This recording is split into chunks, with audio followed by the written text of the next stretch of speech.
Hello, welcome back to Up the Villa. This is our match preview for Club Brugge again, the Aston Villa in the Champions League. Joined by Justin. How are you, mate? Great, absolutely fantastic. Buzzing. I wonder why. We've seen the FA Cup draw for Aston Villa, and we are away to Preston North End. Now, we will caveat this as we get closer to the game, and we will be talking about how serious that game is and how we have to respect them, etc. But reacting to that draw as a Villa fan, I'm absolutely over the moon with it because I think this cup run, and it is a cup run now, isn't it? I feel like whenever you have a cup run, you do get rewarded for having some tough draws. That's just how I've always felt about it. Like, if you come off the back of two really tough games in West Ham and Spurs, surely you're not going to keep getting like Premier League teams along the way. And we've then been rewarded with Cardiff and now Preston. And again, as a fan, what an opportunity now this is for Villa to get to Wembley in a semi-final. You're looking at the draw, Bournemouth, Man City. I could see Bournemouth doing Man City. It's just so open. And it's just there for someone to grasp it and take the opportunity. And hopefully that is Aston Villa. Justin, we all know how much you love the FA Cup. He lives and sleeps in that top. How are you feeling? Over the moon. Like you say, you can't disrespect anybody because anything can happen on any given day. We know that. But, seven Premier League teams and one Championship team. Every Premier League team would have wanted that draw. It doesn't mean you're through, but the situation we are in, the league is so important to us. The Champions League is so important to us that we've had to navigate the FA Cup. But I think, to be fair, it's gone very strong in the FA Cup in every round so far. So I think the timing of this game is very good as well. Sort of the end of March, it doesn't overlap with any Champions League. When we get through to the quarterfinals of the Champions League, that's not until the 8th, 9th, 15th, and 16th. So quarterfinal weekend is set aside anyway. So I'm over the moon, Luke. I am absolutely over the moon. I've been to, I don't know, 3 or 4 semi-finals, 2 finals. 2000, we lost. I lost, the Arsenal debacle, the Chelsea semi-final debacle. Honestly, I know how I felt in 96. I was lucky enough to be there in 96, 94, the League Cup wins, and in the playoff final win against Derby. And there is not a better place to win a game of football than Wembley Stadium in the world, barring probably Villa Park. Because if you're at Wembley, it's an important game. So that semi-final against Liverpool was one of the best days of my life. I've dreamt of it all my life, and to see us walking up them steps and pick that trophy up, I think that's it. I'll just might drop and don't bother coming again. But yeah, just incredible. We've got a massive chance, like you say. There's still some big teams that we've struggled against this season. Bournemouth are a good side. Brighton, I watched them earlier. They're a really good side. Forest are flying. And on the day, are very, very handy. City are getting better all the time. Bournemouth, there's still lots of really good teams. Palace, oh my God, Palace.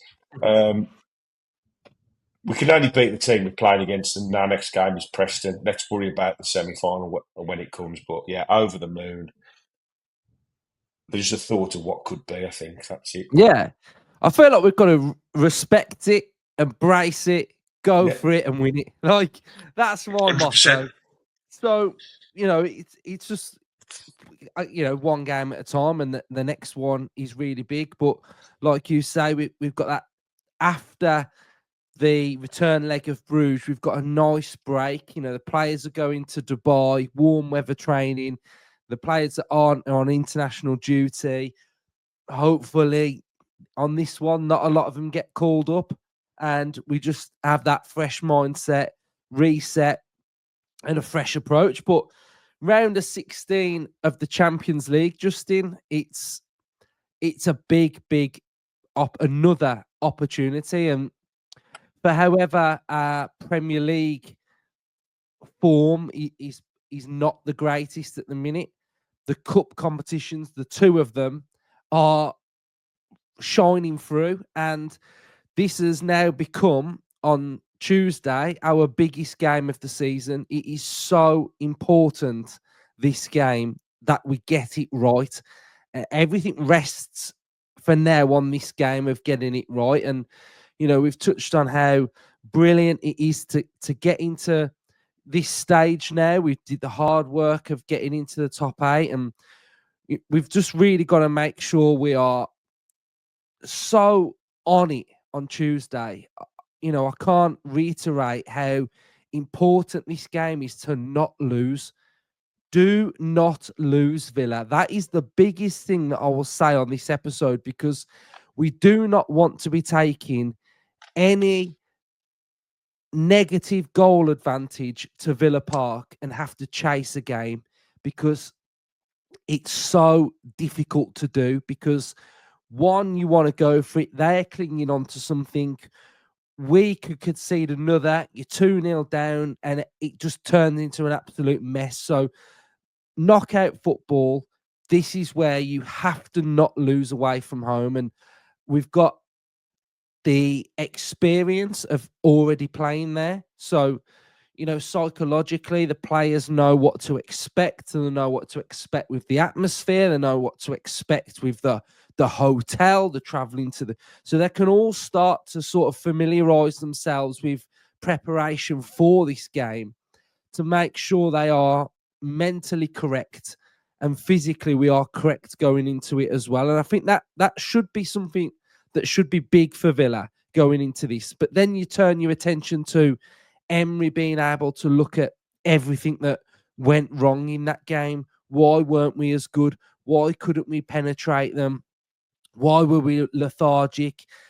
Certain players for them were bright. How do we stop them? So we've got so much, and they have as well. They've got the same amount of information that we have, but we know that when we played them last time, we were a shadow of ourselves. We're even taking 3 players now to their ground that we didn't have last time. Disasi, we've got Rashford, we've got Asensio. So we've got so many different options, and we've got to make sure that we get this one correct. So how are you feeling going into it, Justin? It's an interesting one, isn't it? Because obviously we've played them before in this season's competition, so we're going to have a lot of data on them. Everybody's going to know what he did well and what he didn't do so well. We all know how we lost the game. That's not going to happen again, which is a bonus. And we've got to be positive, like you say. Again, in another draw, we've just talked about the FA Cup draw, it could have gone so much more difficult for us. It's a fantastic opportunity. If you'd have offered me a last 16 game, 2-legged game against Bruges, second leg at home to get into the quarterfinals, I'd have said, thank you very much. Where do I sign? So that's where we're at, and the club will be over the moon with it. But as we saw last season, you can't take anything for granted. We are in a season of very, very up and down results. What we don't want to see is another one of our dodgy performances. It is critical. Whilst you can't win it in the first leg, you can definitely lose it, as we saw last season in the semi-final. We put ourselves in a horrific position, and you're up against it. So these games are fascinating to be involved in. They are, so complicated, but easy, if you like, because they're complicated that you think, depending, what do we want the second leg to look like? What do we want to be facing in the second leg? What are you happy with? I think you've got to almost put that to one side and say, the second leg doesn't matter at the moment. We're going to a team, we've got to get a positive result. We don't want to lose, like you say. If we can get a win, great. Because if it's there for us and we're playing well, it's one of our nights when we are very, very good, go and win the game. Put yourself in an unbelievable position to progress. Take the pressure off the second leg. But if you find yourself in a position where you're having an off night, don't lose it, because you've got the second leg at home to come in a week's time where you can go and win the game, regroup, have another think, change your tactics a little bit, sharpen up, get it done. So it's going to be tentative. It's going to be bit at arm's length. I think it's going to be a slow first half while their teams are sort of finding each other out. But I think, like you say, with the additional players we've brought in for this reason, that they're perfect. They're absolutely perfect for this game. Soak pressure up, hit them on the break, capitalise on any errors they've got, and I'm really looking forward to it. Yeah, how do you think we are going to? How do you think we are going to approach it then? So we'll do the predicted lineup and talk about personnel, but what do you think we should be doing when we go in there in the first place? You know, like I've spoke about Emery having, you know, sort of the information from the first leg, but what's got to be sort of like the game plan from us? I've just wrote down one word here: Palace. That's what we don't want to do. For me, we don't want to go away from our key core principles. That's what we don't want to do. We have got a way of playing. We've got a style. We've got a formation. We've got a way of attacking games that we cannot go away from. So I want to see how we play implemented, and I want to see everybody playing cautiously but positively. That's how I want to see it. Yes, we play out slow from the back, and we found that we've been tripped up a few times from that, so we've got to be careful. But positive, that's the word, positive. You know, we've got to defend better. We know that's our Achilles heel this season. We've got to be switched on all game for this. No excuses, no silly back passes, no risky passes. If there's not a pass on, don't play it. As I say, we've got the second leg as a fallback option, but I want to see a positive display, front foot, going for them. So we give them more to worry about than us. I don't want to be sitting back and repelling attack after attack after attack and them gaining momentum in the game. Their home fans are going to be really loud. They're going to know that they're going to have to play very well to put in a second leg performance that they're going to try and get through. It's going to be hard for them. If it was the other way around, you'd be thinking, I'd want to go in 2-0 if I can, which is almost impossible. But I don't know. We've got to be positive. I'm just having a look now, refreshing from what we saw the first time that we played Bruges, and having a little look at the stats, because I know we didn't really want to dwell on this game once it had happened, but you can kind of see from the momentum bar that it was very to and fro, wasn't it? With a little bit of momentum, you can see that. You can see that when they came out in the second half, they started a bit stronger. We grew into it. I think the one thing that I remember from that game is that it just never felt connected, did it? We were very like bitty, disjointed. It was a bit nothing was really coming off. There was no spark. There was no. It was flat, wasn't it? And I think with the lineup, we went with the concert right back with Carlos Mings, and this was like our sort of shape that we sometimes do when we're playing a pretend five at the back. Very different to the one that we played against Palace. And you can see that you've got your three centre halves, Konsa sort of screening right back. You've got Kamara sort of screening Konsa there, and then you've got your width out wide from Matson and from Bailey. You'd got Morgan Rogers coming inside, double pivot of Yuri and Kamara, and you'd got McGinn in the 10 off Watkins. That didn't work either. I remember thinking that press just wasn't really quite there for us, and we just weren't there. So I think we are going to predict a different line. We are going to go with something a little bit different. And, you know, I think when you're looking at this fixture, even though we want to focus on the first leg first, we've got that added bonus of taking Bruges back to Villa Park, which I think is vitally important in this. So, Justin, we'll go. Should we predict the lineup then? Should we have a go? Yeah, I'll just say one more thing about the game that I've been looking at the game that we played. I think the overriding, it's brought it all back. Looking at the statistics, you know, we had 8 shots and the keeper had to make 6 saves, but Martinez only had to make 1 save in that whole game. You know, I think it was one of those games that if it wasn't for that mistake from Tyrone, we'd have won that game. I think pretty comfortably, especially if we'd have scored early on. So I think it'll give them a lot of. They'll obviously watch that back as well. I would think, knowing them, they'll probably watch Yeah. it back about 18 times. But I think they'll watch it and think, yeah, we are a better team now, personnel wise, than we was then. So I think we've got to be very confident, Luke, haven't we? We've just got to be.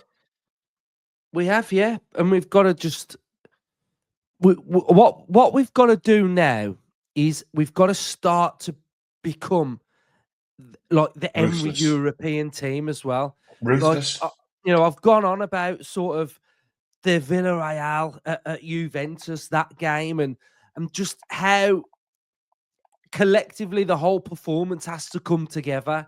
And like I've sort of stated, or you can't lose this game. You cannot lose it. You've got to get something from it, and then back it up and do the job at home, really. So, predicted lineup then. So we know that there are, and at the time of recording, there was no Cash against Cardiff. There was no Tyrone Mings. They were both out of the squad. Now, if I'm thinking of how I think this is going to pan out, I can't imagine that they're out the squad on Friday and they're starting a game on Tuesday. Surely they would be in the squad, and they weren't completely. So that's where I'm sort of at, really. And we know that Garcia can't play because he's not in the squad. Marlon can't play. He's not in the squad. So I'm going to put my defense here. Justin, you can put yours and challenge what I go with. So I'm going with Martinez in goal. I'm going with Digne. Now, this is the tough one. I think we can play this in two different ways. So I'm gonna get the three players just on the pitch where I think we On could the play. grass. They're on the grass. Right, so they're on the grass. Right, I need Disasi's probably. Disasi's at the back, right? So, and Bogard as well. So I think we could either do.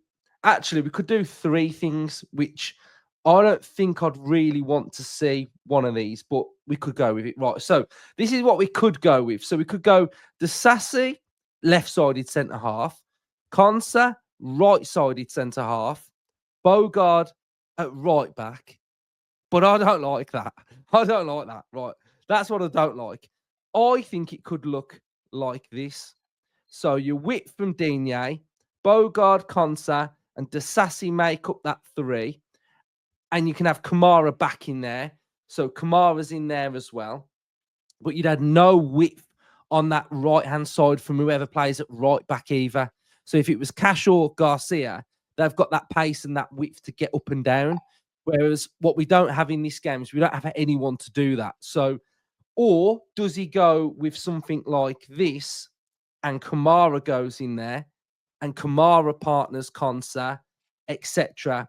So, Justin, I'm going to let you sort of take the reins now and let me know what are you going with? What setup do you like the look of best? I still think there's a slight chance Cash and Mings could be available. I get your point saying that you think that because they wasn't in the squad, but I do wonder whether it was pointless putting them in because he just didn't want to risk them. It was Cardiff, we had cover.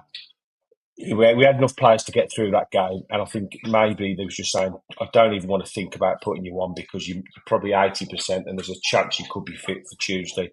So let's hope that maybe Cash, especially, I think that he is the big one. I think for this because we have got players. Conser and Disasi can play at centre off, so Cash would be a big one for us. If that doesn't happen, and I'm going off what I've talked a lot to the Chelsea lads on the Chelsea fancast, and I talked a lot recently about Disasi to them.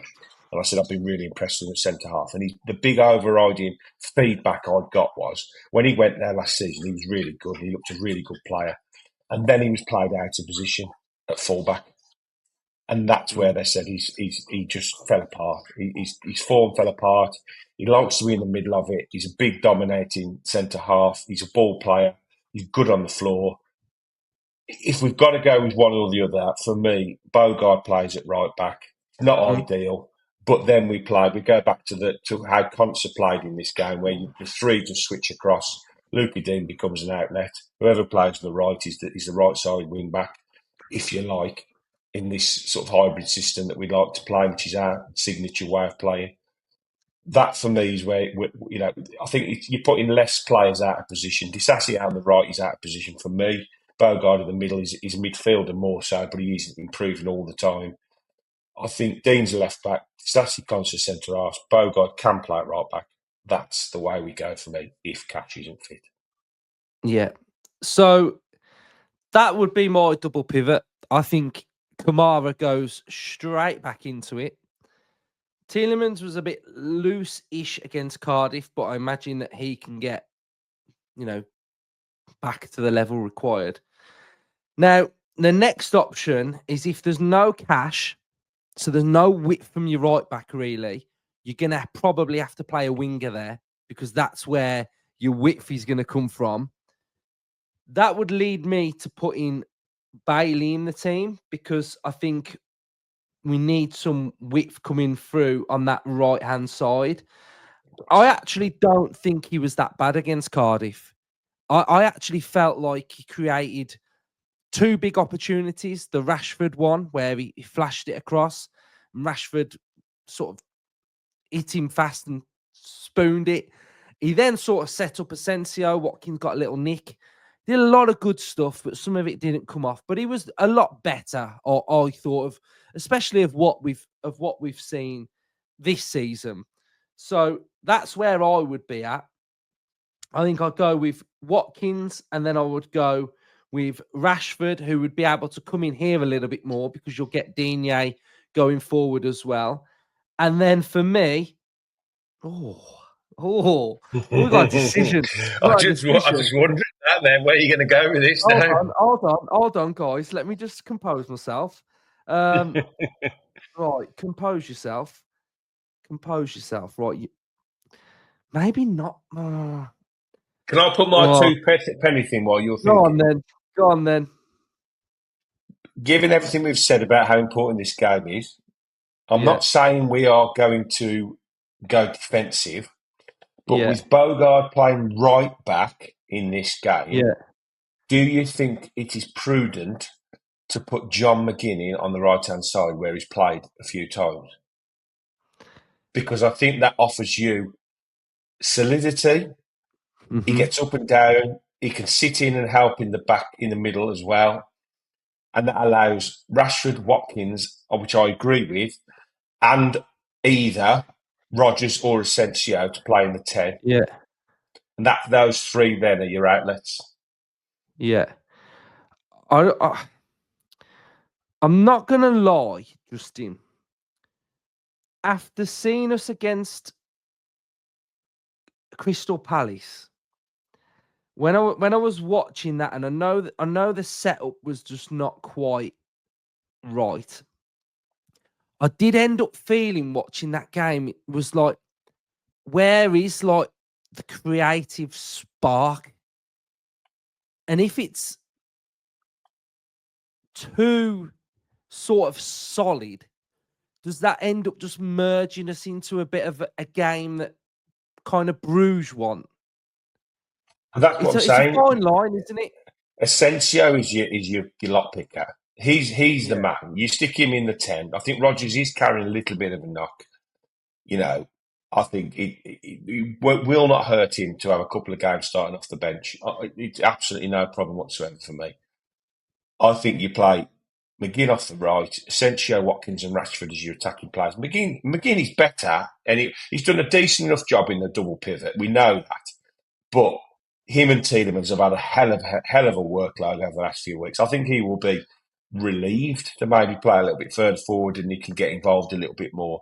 And then you've got the options off the bench, as we've seen. We've got a plethora of talent, and we've got an embarrassment of riches for this game. And it's just a balancing act of who to go with, how to balance it out.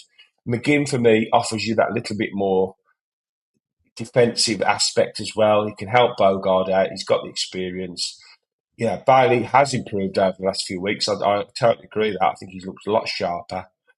But with Kamara back, I think it's already looking a stronger side. Rashford gives Mm. you the experience of Europe. Asensio does.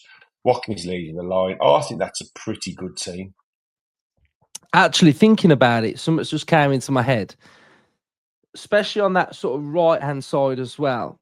If Rashford stays high and wide, then Asensio could drop and McGinn could go in there a little bit more as well. So I do feel like we could get that sort of vibe of McGinn playing a little bit more central. If Bogard can just offer something a little bit around there, then that would work. So He can yeah, I think almost settle into a 4-3-3 at times as well. Where Mhm. if we're under the pump, McGinn just sits in a bit deeper, and the three of them across the middle, McGinn, Tielemans, and Kamara, just shore it up for 10 minutes if we're having if they're having a lot of pressure, and then Asensio just sits in front of the three of them, and Rashford and Watkins almost like a two up top, just causing havoc, running at them. There's lots of ways of sort of dovetailing, the players together, isn't it, on this? Asensio, Watkins, Asensio, Rashford, Tielemans, Kamara, McGinn, giving you that little bit of security as well. And then you've got the likes of Morgan Rogers and Leon Bailey to come off the bench and add that little bit of attacking threat after an hour, which we've seen a lot of, this rotation policy of just giving people hours and then chucking someone on with fresh legs for the last half an hour. It's worked really well. Yeah. So that's the team we've come up with off the cuff. If you agree, great. Let us know what your lineups would be as well.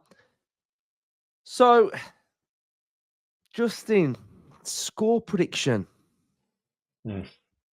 Hmm.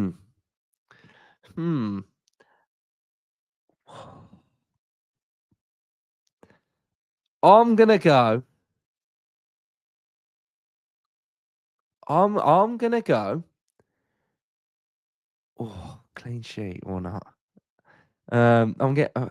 See, now we've got a clean sheet. I'm kind of thinking, could we get another You're getting one? carried away with two in a row, isn't it? I've got No, scoring I'm gonna my own. go. I'm gonna go 2-1 Villa. I think 2-1 Villa, which would be perfect. What are you going with? Magnificent. I'd never say this ever because I always say I'd never take a draw, but I'd take a draw now because I think Yeah, it's a prudent same. way of thinking, bringing them back to the park. But I hope we can nick it 1-0. 1-0. That is very, very nice. So hopefully you've enjoyed the show. And we will be back on Tuesday night for our match reaction. Hopefully in a better state than the last one we did against Bruges. So yes, right, Or guys. Palace. Yeah, make sure you are smashing the likes, subscribe to the channel, Up the Villa. Up the Villa.